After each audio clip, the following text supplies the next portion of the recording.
lost Rim? He's back. Okay. So you're both in Nazareth, are you? Yes. At the moment, great. What's it like there today?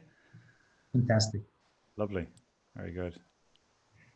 We're having a little heat wave here in Ireland at the moment, which we're enjoying. Okay, I'm just going to broadcast now. Sorry to interrupt you there, Ronan. Okay. So 3, 2, 1. Good afternoon and welcome to our Timidity webinar this week on Leading with Purpose. My name is Ronan O'Farrell and I'm the CEO of the Timidity Leadership Institute, a not-for-profit educational institute dedicated to supporting leaders. Many have commented over the course of this pandemic so far that it has provoked them to ask deeper questions of themselves about the meaning of our lives and about what the purpose is of our frenetic lifestyle that can so easily be turned upside down by hidden protein. And you could say it has put the spotlight on the why we do what we do at work, why we build companies, why we grow in turnover, why do we find meaning in our day-to-day work? Well, my guests today on our webinar have been exploring these questions and finding answers long before COVID-19 showed up, and they very kindly agreed to share some of their insights with us this afternoon as we dig into what it means to lead with purpose and to build a purpose-driven organization.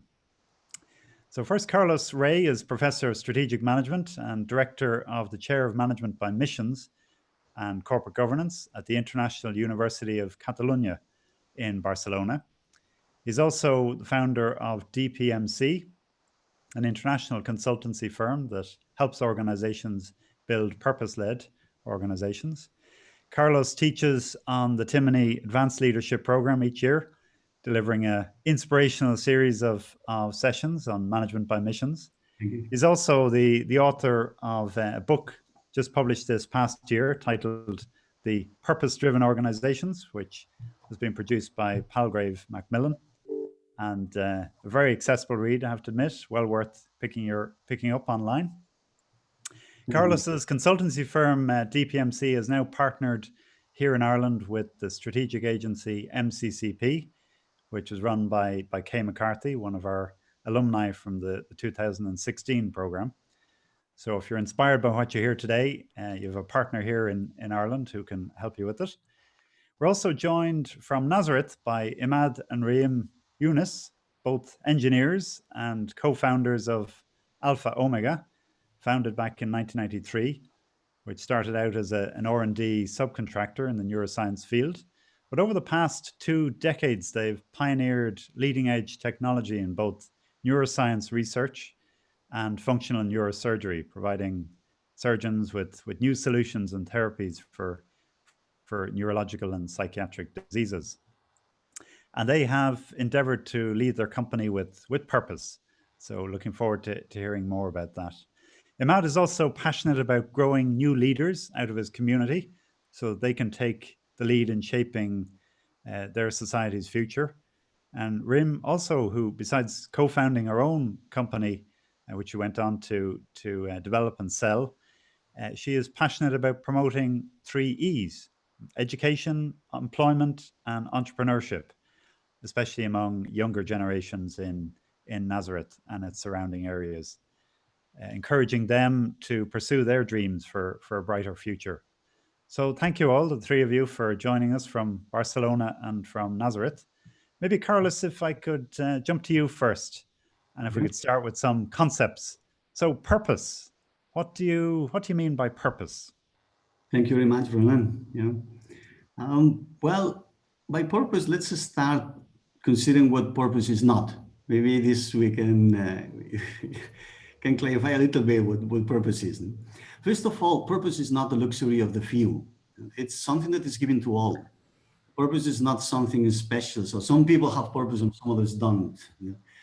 Really, it's something that is given to all and is really attached to the human being. Second idea is that many people have a false idea of purpose.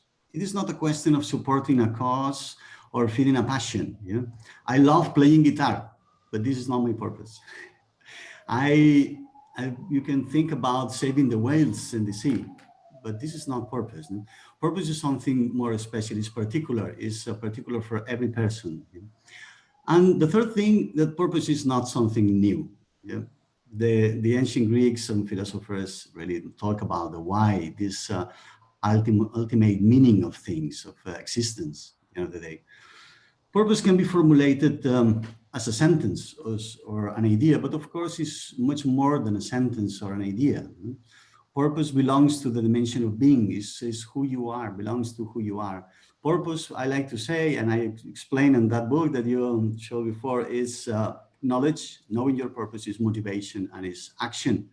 It is head, heart, and hands, the three at the same time. Really, purpose brings the light, the best in each person. Is the most beautiful face of the business and the most beautiful face of people. And I can give some kind of definitions or ideas that around purpose. It's kind of commitment that you have to live for others. Some people say, and this I really like, is the why you came into the world. Why are you here in this world? This is your purpose, specifically for you. Yeah. Purpose can also be identified by the thing you want to be remembered for, the day you are not here. So it is what you do for others and have a special meaning for you. So purpose is transcending from oneself and is really the talent that makes you unique and you give to others. As an example, you can find many kind of purposes, even in companies or in people, to alleviate suffering, to promote welfare, to give meaning to work, to improve life, transform the environment, spread happiness. At the end of the day, purpose recognizes the interdependence of business and society, you and the others. Are there some examples with a strong purpose, that names that we might recognize that you'd point out? Definitely, there are many. There are many today, fortunately, and they are very, very good examples. I can mention a couple of them. One, for example, is Unilever. Unilever is a company, Paul Polman. It's been doing an incredible transformation of Unilever around purpose. They have defined purpose at the corporate level. They have work purpose at the individual level as well, so for all the people in the company. And then they have defined purpose in the brands, the brand purpose. Indeed, they have demonstrated that purpose with brands, they have double growth, for example, than the others. So this is something that, and Unilever can be a very good example. And another one, for example, could be the Danish company that is called ISS. They employ 500,000 people all over the world, and they have a program. This company is dedicated to maintenance and cleaning, and they have a program for every employee to reflect about their purpose for the cleaning service. Even to this task, to thinking, okay, when you're going to a hospital, to an airport to clean, what is your purpose? What is the purpose of your work? So this could be a couple of examples. That one reminds me, I think I read it in your book. There was a cleaning person from that company, ISS, who was cleaning a school. That was part of her work. And she said, I keep the school clean, which helps the students focus on learning and developing their talents. Something along those sort of lines, sort of really transcending away from just cleaning. So you can imagine this woman going every day to the school. What is different for her? Going just cleaning the floors, or thinking, I'm like a teacher. I'm helping them to learn. This is completely different. We have many other examples. Like, for example, I remember I was in a course in this program with in ISS with cleaning service with women that were cleaning a hospital. And after some hours of discussion, one of them said, okay, but when I really treat the patients well, when I smile to them, I think that they recover better. We are like doctors. So that was great. So, and I remember that woman was crying. Yeah. She was discovering something new, and saying, you think how different is going every day to a hospital for cleaning just the floors, or thinking I'm like a doctor. This is the power of purpose in these companies, definitely. So you refer to this as personal purpose. So not, that a job is not just basically about earning a living and so forth, but it's really a different understanding of the meaning of work. Absolutely. Well, under the lens of purpose, work turns into a vocation. So something that is specific for you, what you are doing, so you can express yourself. Yeah, your need to do something for society. You can really do it by cleaning a hospital, by cleaning the schools. This is the idea. So work is really is having a completely different meaning. And here, no matter your personal story, no matter the work that you're doing, everybody can find a purpose. Very good, very good. Well, maybe if I could jump over to Imad there and bring you in on this, bring it into a very practical, real example. Could you give us a bit of background, maybe first, on Alpha Omega and how the challenges, I suppose, of running a company in Israel today? Yeah, thank you. I want to add just a one sentence to what Carlos said. Like imagine, like in the sense of purpose. Like imagine you're a person that have, you're assigned some objectives and responsibilities, and you conduct your objectives perfectly, excellent, and then you bring the end product to the company. And the company says, wow, this is extremely very good work, but we don't need it. And they just dump it. So like, imagine that you're like, there's no purpose. So its purpose is it adds the joy. So to answer your question, our company is a medical device company. We are around for more than 26 years. And what our technology allows neurosurgeons to insert electrodes into the brain, and these electrodes give electrical pulses to treat neurological disorders. And what we do in the company, the technology that we do, is a navigation system in the brain that is based on the analysis of the neural activity to guide the surgeon to implant these leads, these electrodes in the optimal target that the person, the patient, can go back to normal life. And we're talking about patients who have neurological disorders or even psychiatric disorders. And the company has its offices, the headquarters in Nazareth, and we have also offices in China, in the US, and in Germany. Very good. How many people are you employing there in Nazareth? So all over the world, we are about 100. And in Nazareth, we have maybe something like 70. 70. Very good. Very good. And how does purpose play out in Alpha Omega? This shared purpose that Carlos was talking about, personal purpose, how does it manifest itself in the company? Yeah, when I first time I heard about management by mission and purpose, it was a long time ago, maybe 5 or 6 years. And when I heard this, it was a whole day seminar, and I said, this methodology, this management, this approach is built for Israel. Because we here in the country, we have different people from different backgrounds. So we have Jews, we have Arabs, Palestinians, Christians, Muslims. We have men, we have women also. We have people from the center of the country. We have from the periphery. We have from villages. We have a huge diversity, and the diversity in Israel is not I would say a good diversity. I would say it's a conflicting diversity. Like people not always love each other, and different groups do not get along. So I think from time to time like every 2-3 years, you hear about us, something bad about us. Yes. So bringing people together from all these different diversities, and where each entity, each person can keep his individual purpose and still serve or contribute to an institution that has a purpose that combines everyone.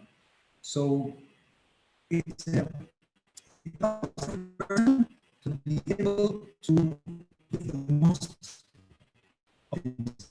in a way that it allows everyone to keep his purpose and work together as teams, different partners to fulfill that the shares.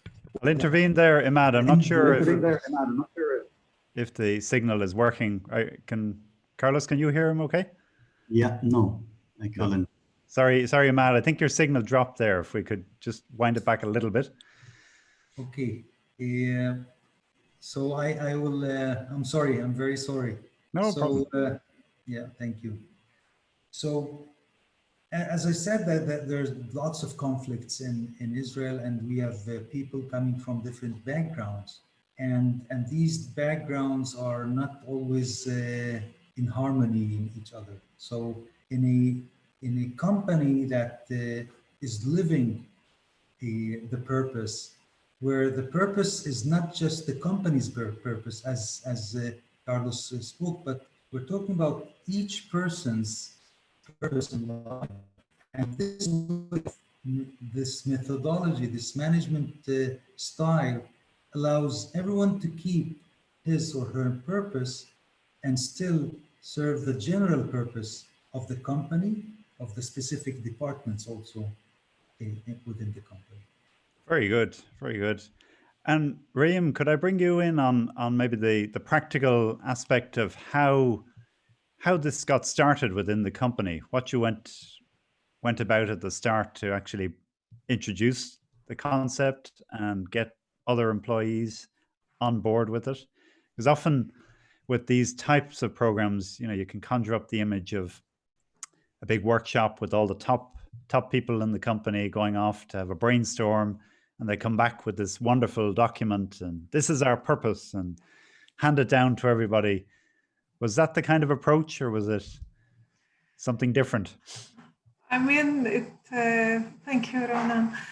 It was a bit harder than that, because like when we started the company, it was 26 years ago. It was part of some frustration that Imad went through finding the job.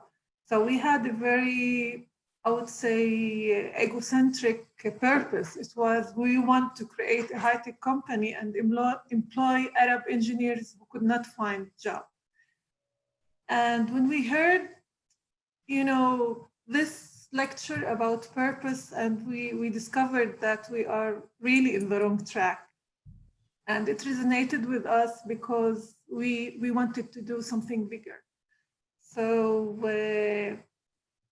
it was like, for me, I think it was a paradigm shift, in the way that we think, in the way that we need to invest lots of energy to convince people, though every day you have your urgent issues that you need to do, but still, it's between the urgent and the important, and you need to put fires all the day.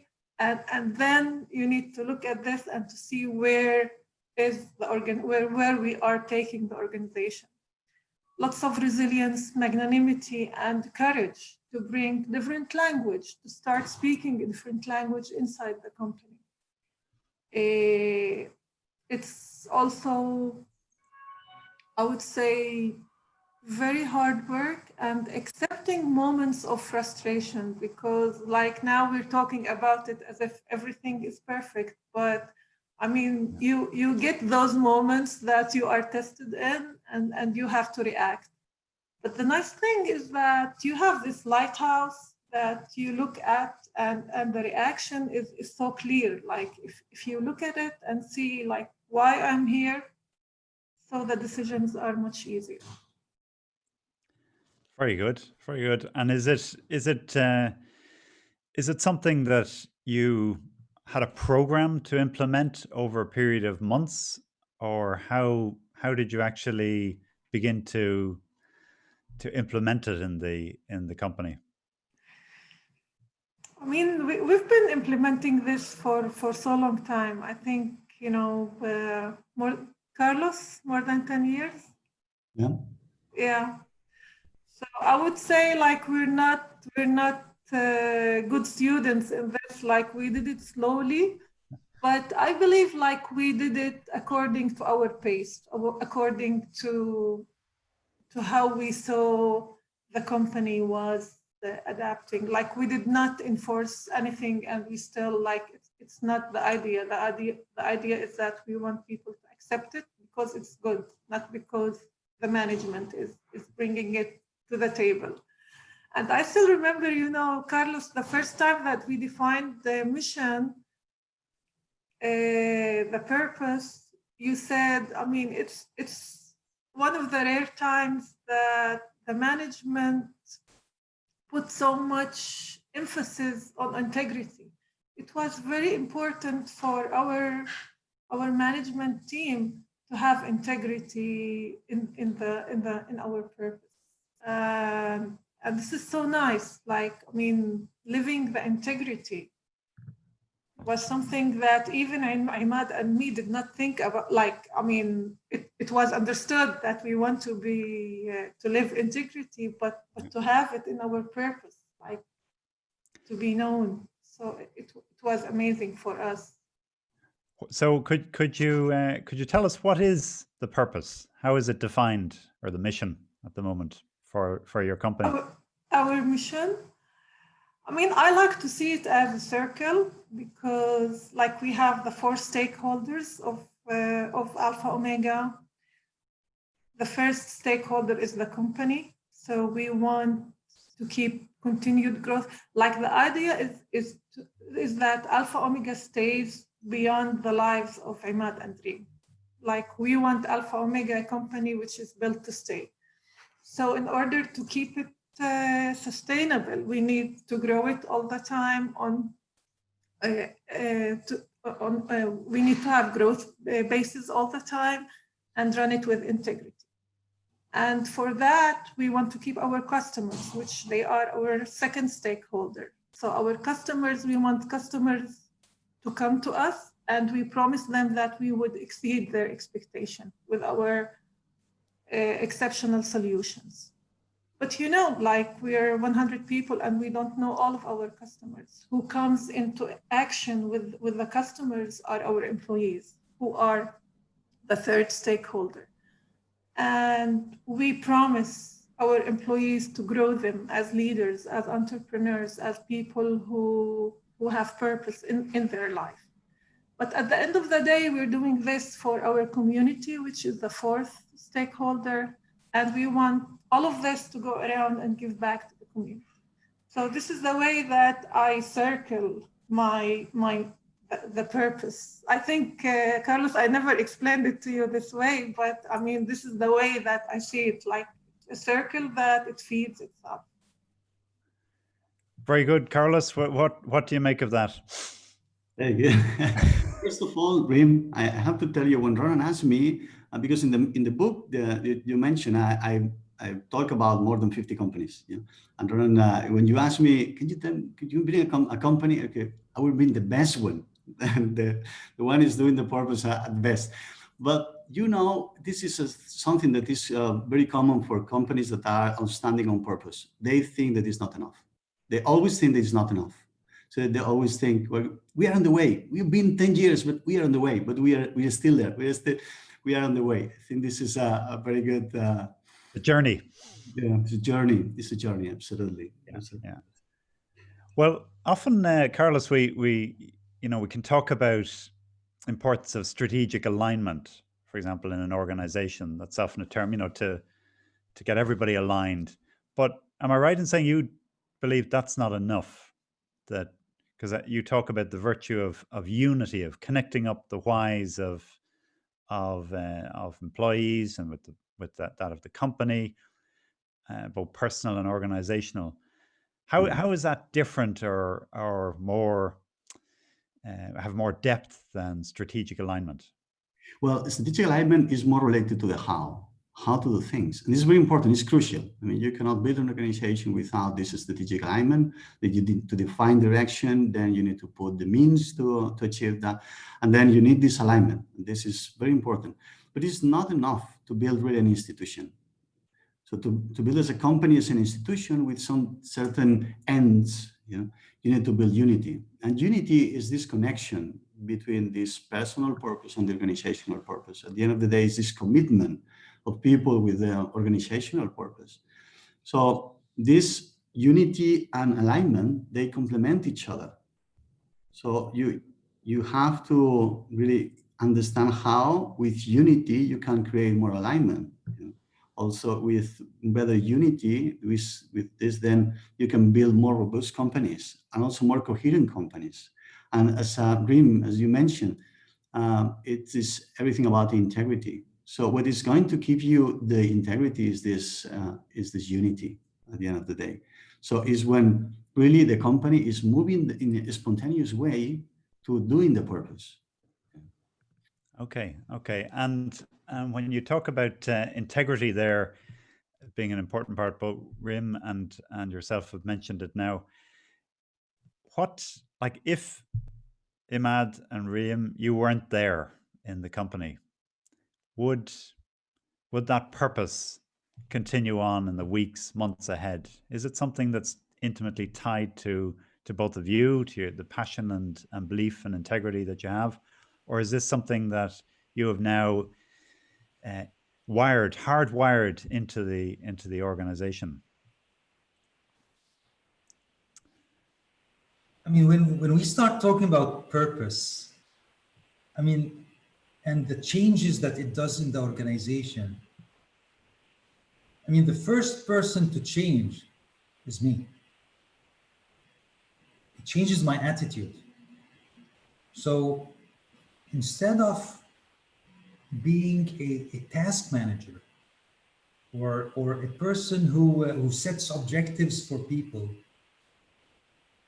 I become something else. I become a person who needs to lead other people who have purposes. And this unity we are talking about is not just unity between different stakeholders, it's a unity within the person. Like that each employee in the organization would have this unity to see all four stakeholders. So it's important that there's a leader. There is important, like it's very important to keep the company in purpose, in like following the purpose. It's important to have a leader that accepts it and lives it and implements it. Now, it doesn't, like the name Imad doesn't have anything to do with the equation or real. Okay. I'm sure it has something to do with it. Well, look, we'll take some questions from the audience in a little while. If you want to put any questions you might have into the Q&A box at the bottom for either of the three, Carlos, Imad, or Reem, we'll come to those in a little while. Just if I can jump on from that, from your personal leadership, and maybe Carlos, you might have something to add on this. Employees often don't like sharing their own personal purposes in a work environment.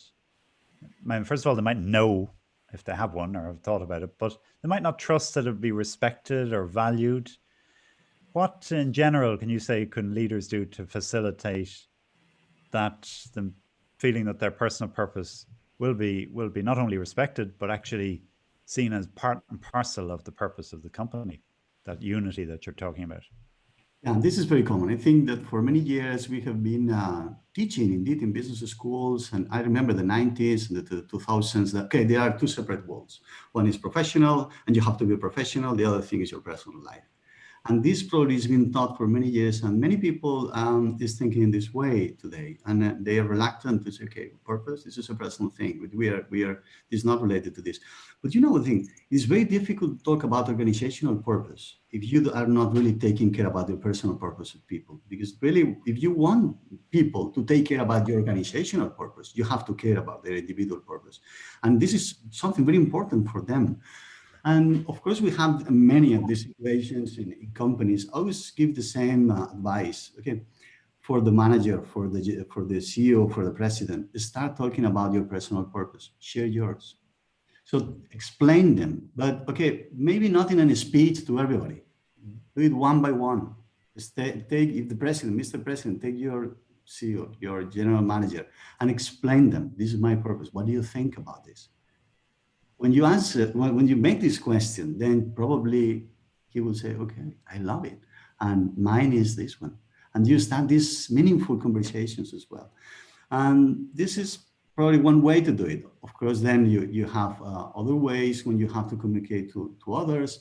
But I think it's very, very important to do it personally and to really recognize the value of the purpose of every individual. Secondly, is to respect that if someone does not want to share openly, the purpose, you have to respect it. But you have to question yourself why. Maybe you don't have enough trust. Maybe you are creating an ambience of fear. Maybe so. And normally what we see is, okay, when you build on trust and really when you are building these relationships, then the purpose arises naturally. And how do they build that trust?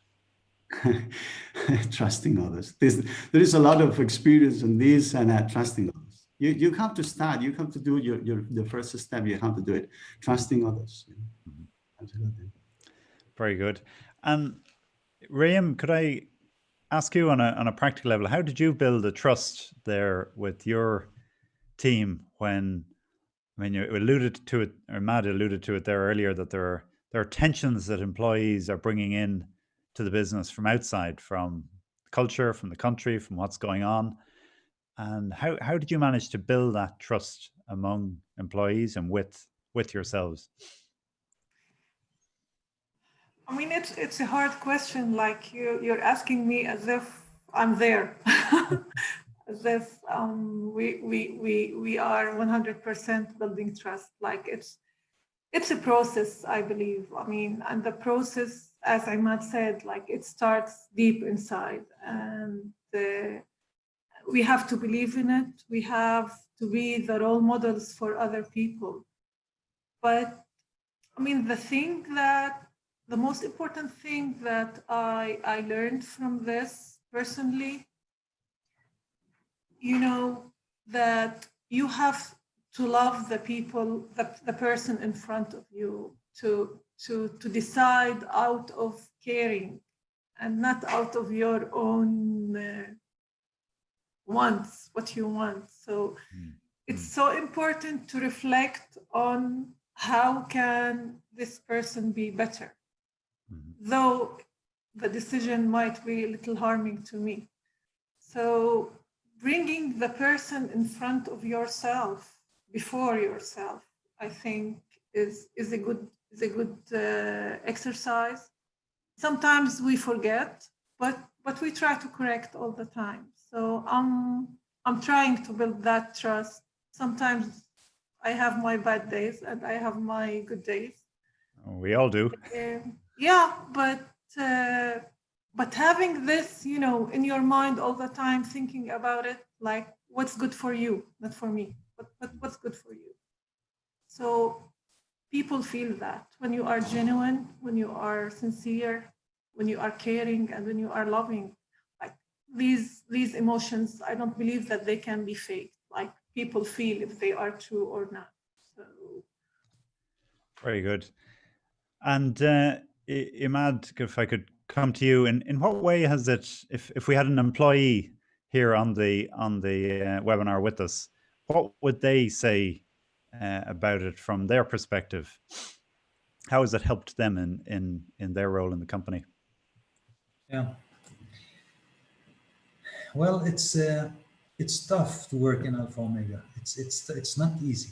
It's not easy. We work in a very regulated field. It's we're talking about state-of-the-art electrophysiology and neurosurgery. We are in Israel, small company in a world of giants like Medtronic and Boston Scientific and others. So the technology is complex. Everything is, the brain is complex. So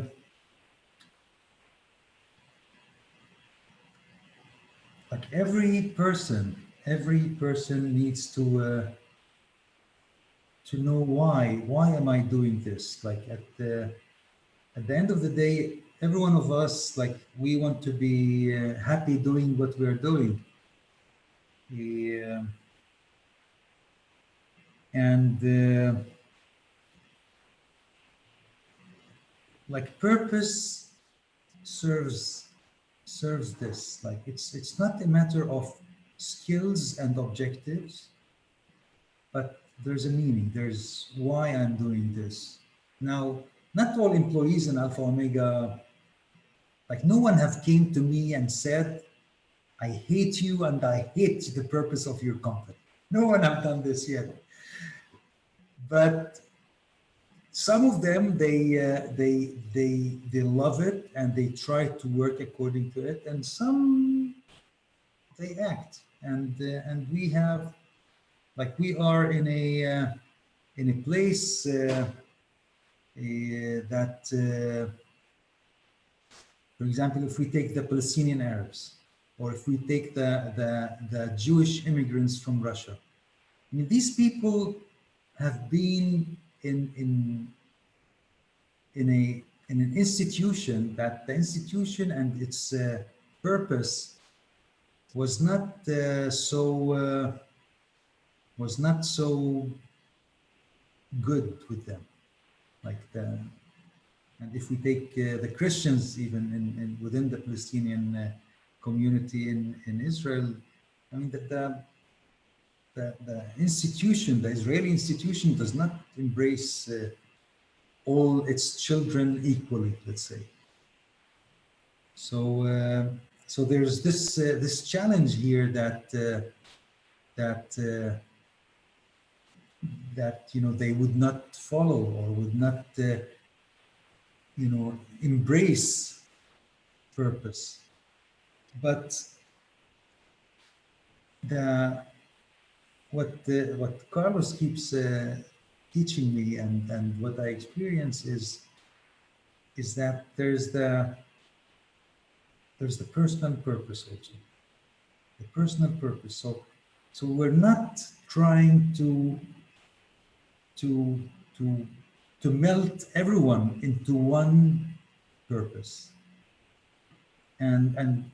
But everyone will have his own purpose, his or her purpose, and we live to accomplish a combined purpose, a general purpose. And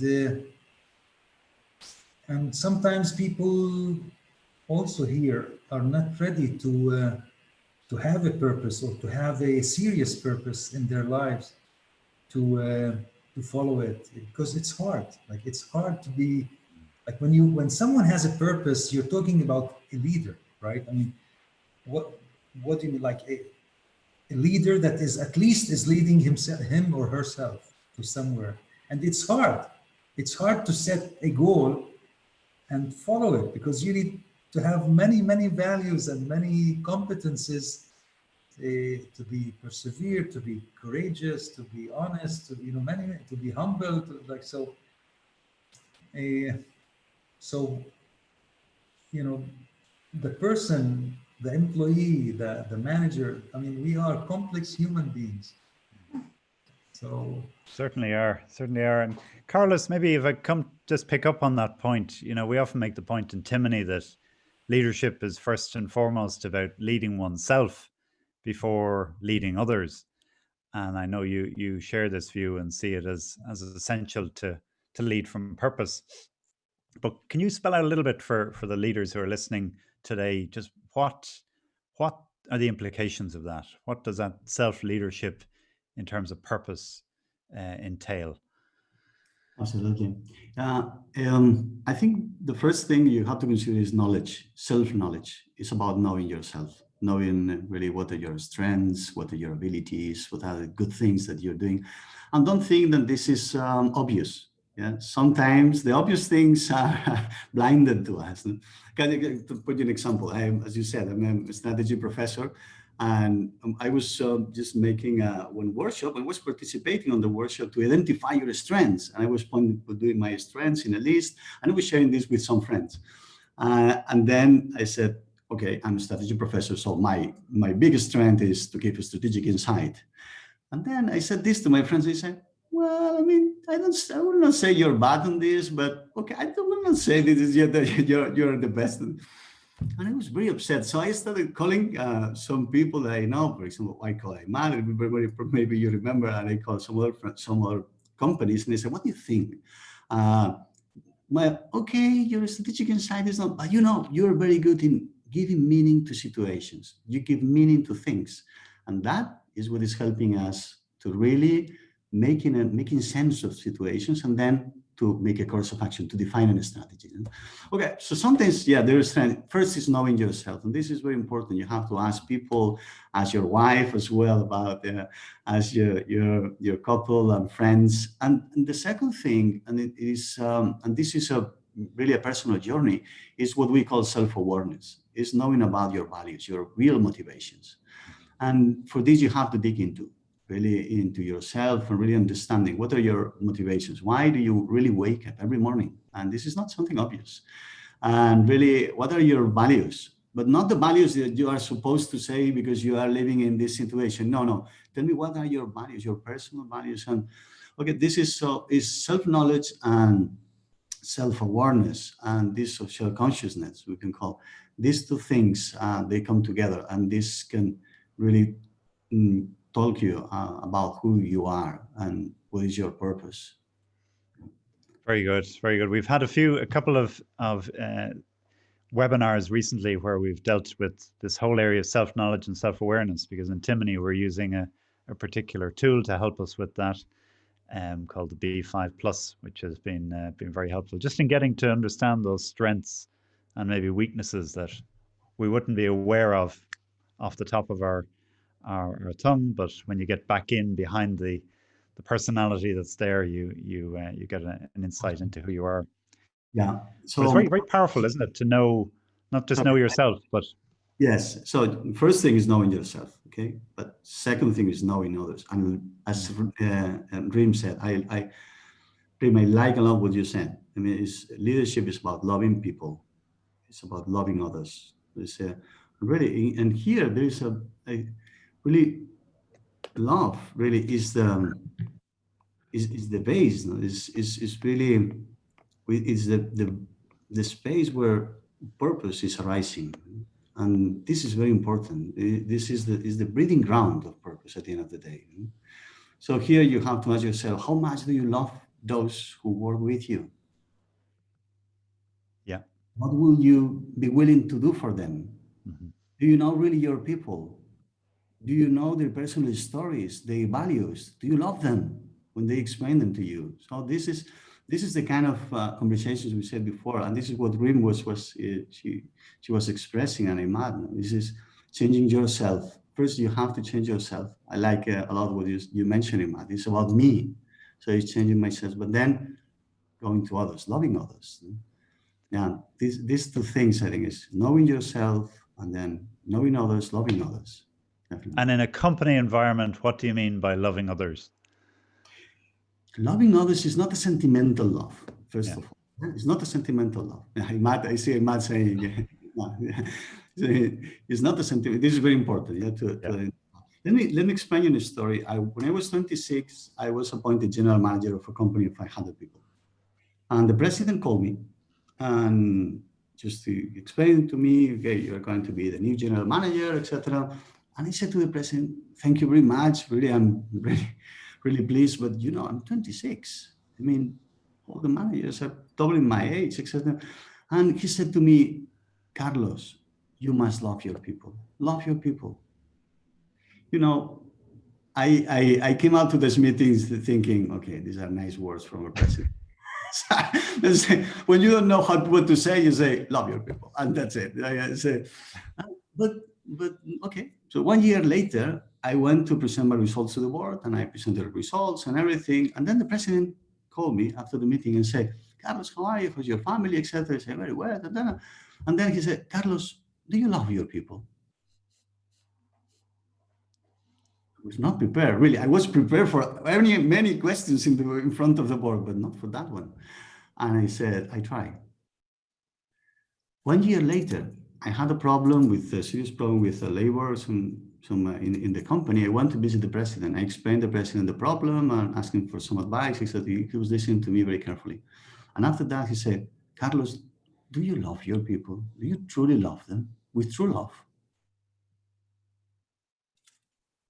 I think this is a good example. I mean, it's really believing in it, that love has its place and is personal, and it has a place in business. Of course, it has. Of course, it has. It's personal. It's not a sentimental love. It's really wanting the verb. Well, it's a verb. Verb, absolutely. You need to do it. Great, absolutely. It's a verb. It's a habit. It's something that you are doing. Yeah, for others. It's really wanting the best of others. Yeah, absolutely. Yeah. And Reem, in a practical way, how does it manifest itself in a company environment?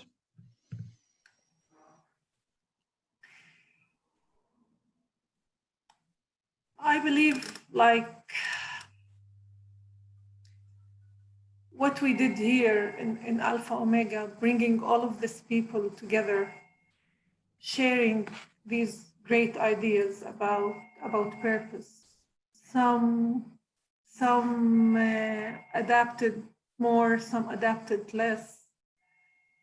But I believe we have here a community who lives in harmony, in diversity.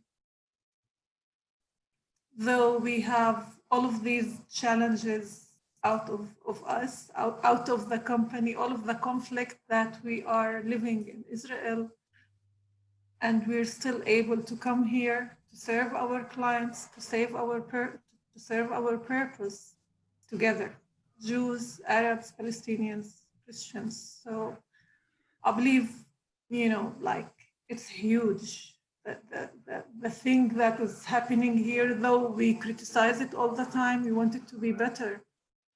But it's something that I'm sure it will be built to stay after Imad and me depart from here, and it will be left for the new generations.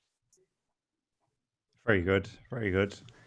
Well, just on we'll go to some questions. I know Kay McCarthy has a question to ask, and also Michael Burke has one too. That's very, very practical one. So we'll come to that now shortly.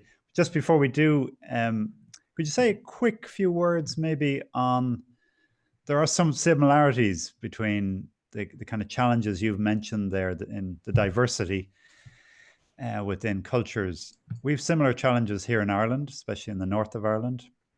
Would you have any advice for a leader now who's thinking of embarking on this journey of a purpose-driven leadership, where there are perhaps deep-rooted suspicions or differences as to what they can do to from your experience to overcome that?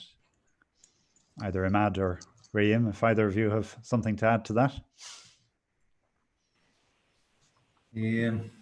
I'll start maybe, and Reem will. So, I mean, first of all, we here in Palestine, Israel, we don't have anything to teach to the Irish people. We need to come to Ireland and learn from you how you make peace. I mean, this is the first. Very good. Well, anything we can offer, I'm sure we're glad to share. Thank you.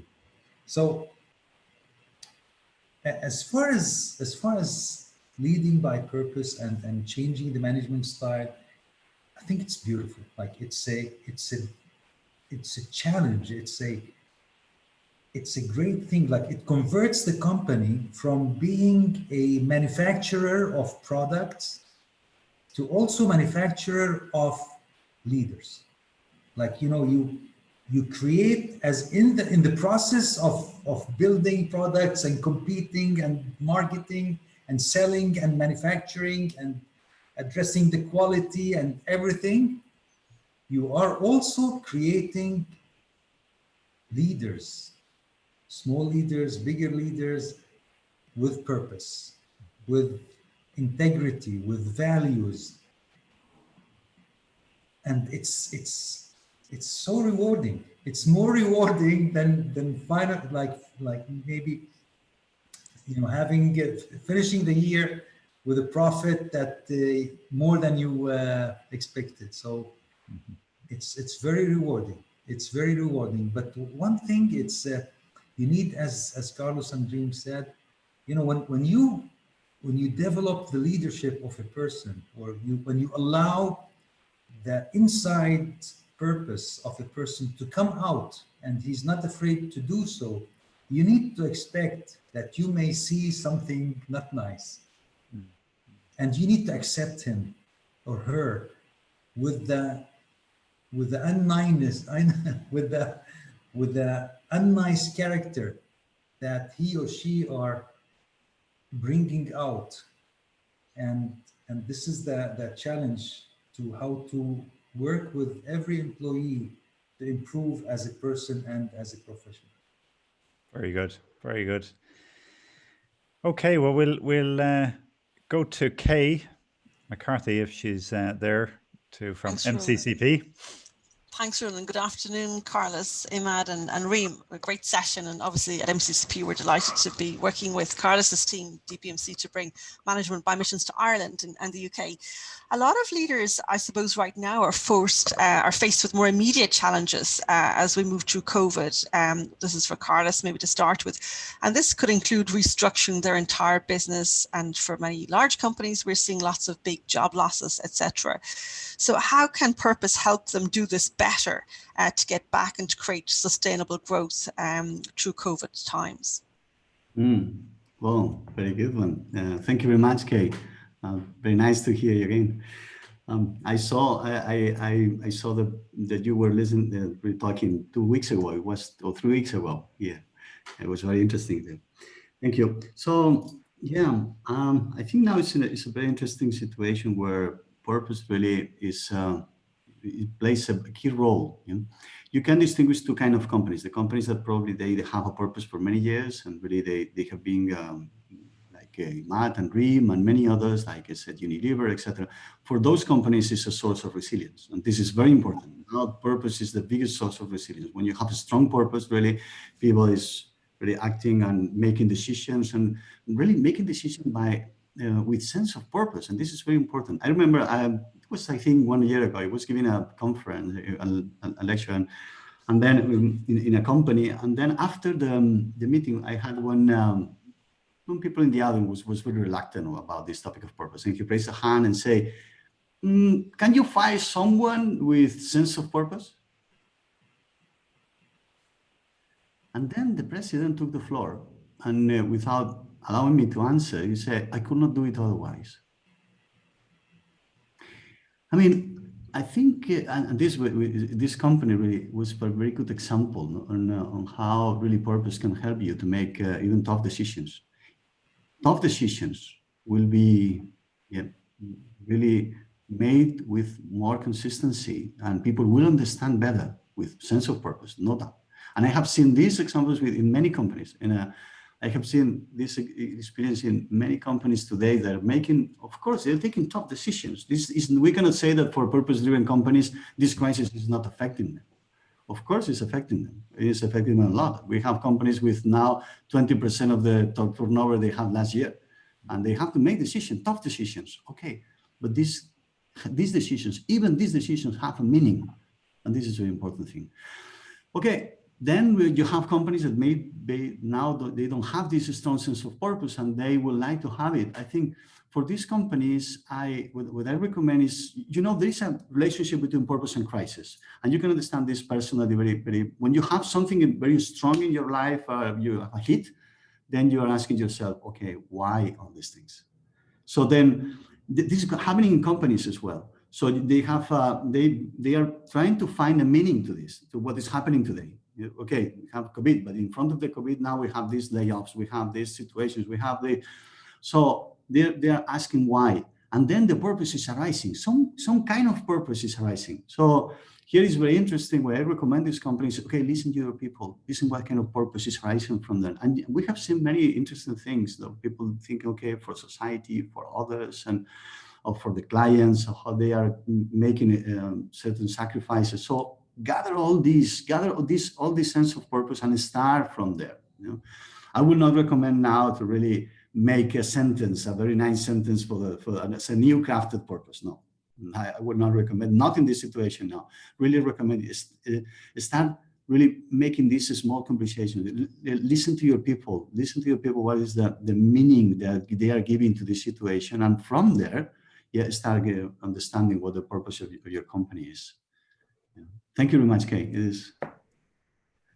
Thanks, Carlos. And an added question on that is, what are those characteristics do you think that leaders need going forward to be successful as in these very uncertain times, as uncertainty is going to continue?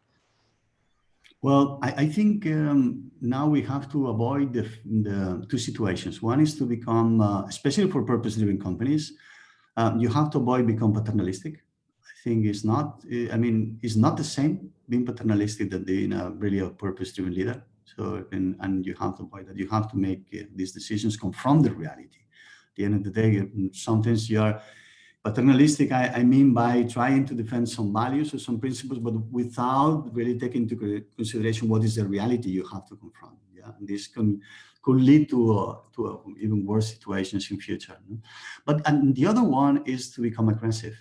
So saying, okay, now let's put the purpose at one side, and now let's just focus on survival. I mean, survival has to do with purpose as well, and you need purpose for survival. Yeah, and this is something that we know from psychiatrists. You remember these many examples of people that survive in concentration camps because they had a purpose. Yeah, so you need your purpose to survive, and of course you need it. So you have to avoid these two things. I think this is very important, and then also to consider how trying to understand how is the new normal is going to be with sense of purpose, and how it's going to affect the business. I think now it's very important to understand and to really understand the new normal, because now many people is waiting for the old normal.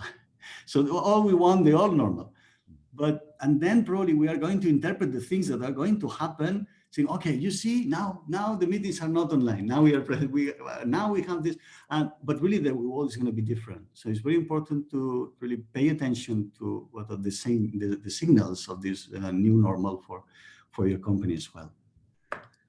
Great, thanks, Carlos. So I'll go to Michael Burke for the last question, if he's live there.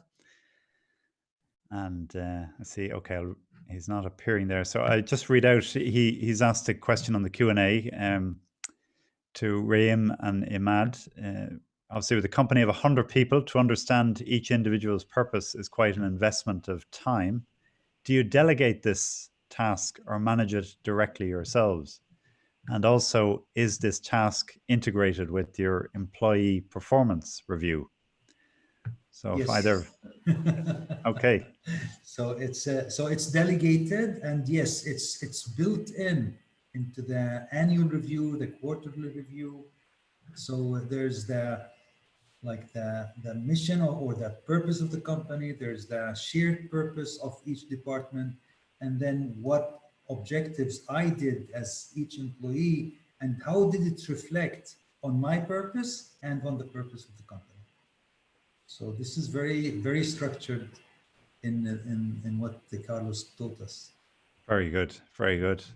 Well, look, we've almost reached our time, so I'd like to thank you, all three of you, very much for sharing those insights and ideas on purpose-driven organizations and purpose-driven leadership, and especially what leaders can do now in these uncertain times to build purpose into their organizations and discover it amongst their employees. So we'll close it there. We'll be back again next week. Please do continue to share your feedback and ideas. And if you've missed out on previous webinars, you can find them all on our YouTube channel and also on our website. Please do subscribe to it. It helps build the numbers. Next week, I'll be joined by Gautam Mukunda, another one of our faculty from Harvard. And he's also a columnist with Forbes magazine and author of several books on leadership.